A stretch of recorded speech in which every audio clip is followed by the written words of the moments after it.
I'm here in our new media screening room now. We're not screening anything, but I wanted to take a minute to come live and tell you another one of these stories that I've been doing all week.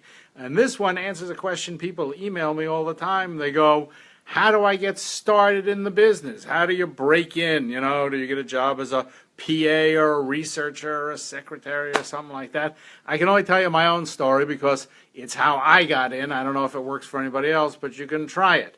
I actually didn't start off wanting to be in the television business. I didn't go to journalism school originally. I went later. I was actually a graduate student in Islamic studies, and these are the days when studying Islamic history and Arabic was about the equivalent of studying Sanskrit. It's before the Middle East crisis and all that stuff.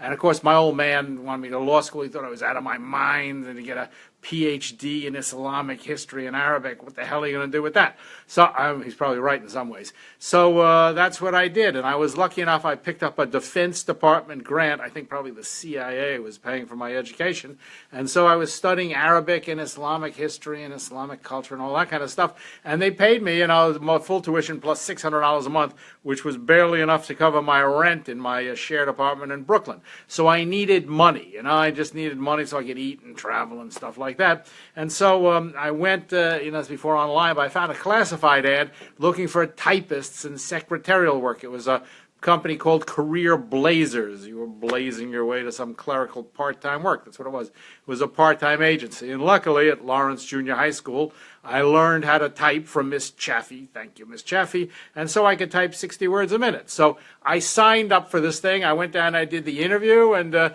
they started sending me out to these clerical typing jobs. They sent me to a law firm, and I would sit all night, overnight, and type transcripts of, you know, depositions. And they sent me to a bank, and I would type God knows what kind of crap. And they sent me to an insurance company. I was just a typist. And generally, you worked with headphones, and, you know, it was before software or anything else. And so, you know, $5 an hour, that was pretty good.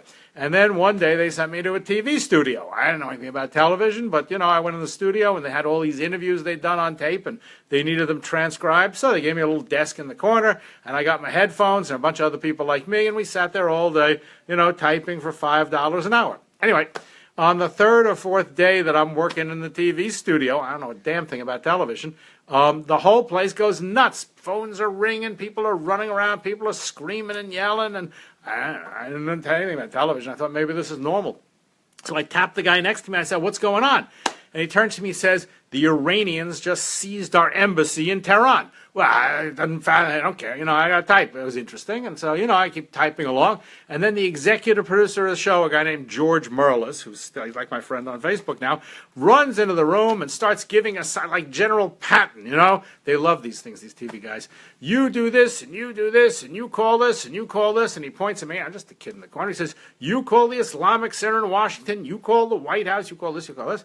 I figured $5 an hour, I'll do whatever you want me to do. What do I care? So I pick up the phone, and I dial up the Islamic Center in Washington, and I go, Salam alaikum ya Sadiq, ana min al Good Morning America. Suddenly, this guy grabs me like this, and he goes, you speak Arabic? And I went, yeah. And he goes, where did you learn? And just to mess with him, I said, when I lived in Iran. Well, of course, they don't speak Arabic. In Iran, they speak Farsi. But I had been in Iran. I'd spent years traveling around, screwing around, doing nothing. And so he looks at me. His eyes get big like sauce. He says, you lived in Iran? Well, I had been alive, and I'd been in Iran. So I said, yeah, I lived in Iran.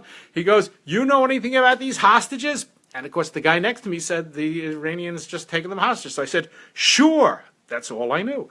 So he goes, get this guy a desk and a typewriter, even though I had one. And so I was hired on the spot as the Middle East expert for Good Morning America. You know, that ABC, you know, morning news talk, whatever the hell the thing is, show.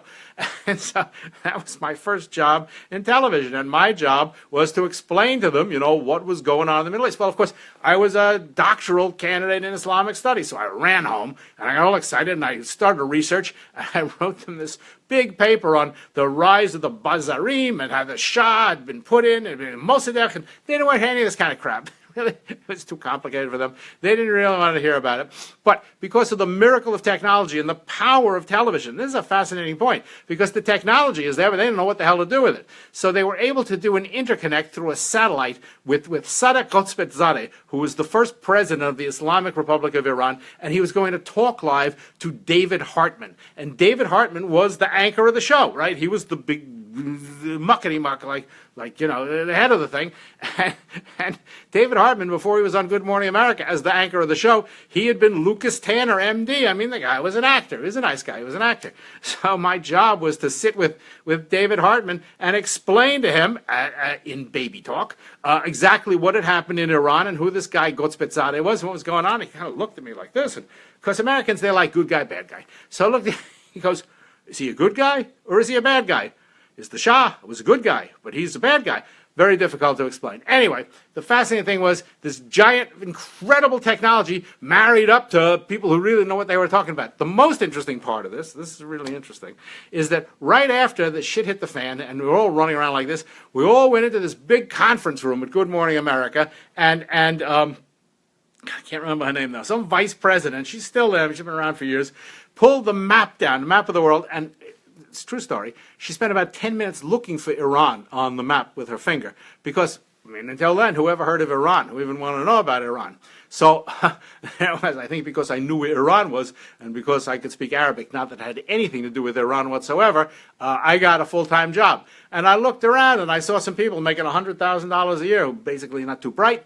And on the other hand, all my doctoral candidates, they would work 7 years to get their PhD, and then they were lucky they got some, part-time teaching job at Texas State University Teachers College, teaching Arabic and running the basketball program. So I thought, I'm quitting school and I'm going to come and work in TV. And that was how I got started in television. I didn't know a damn thing about journalism. I wasn't really particularly interested. It was just right place, right time, and, just pure luck. But that began my television career. So my advice to you is if you want to get a career in television, go get a doctorate in Sanskrit, because probably it's going to be really valuable.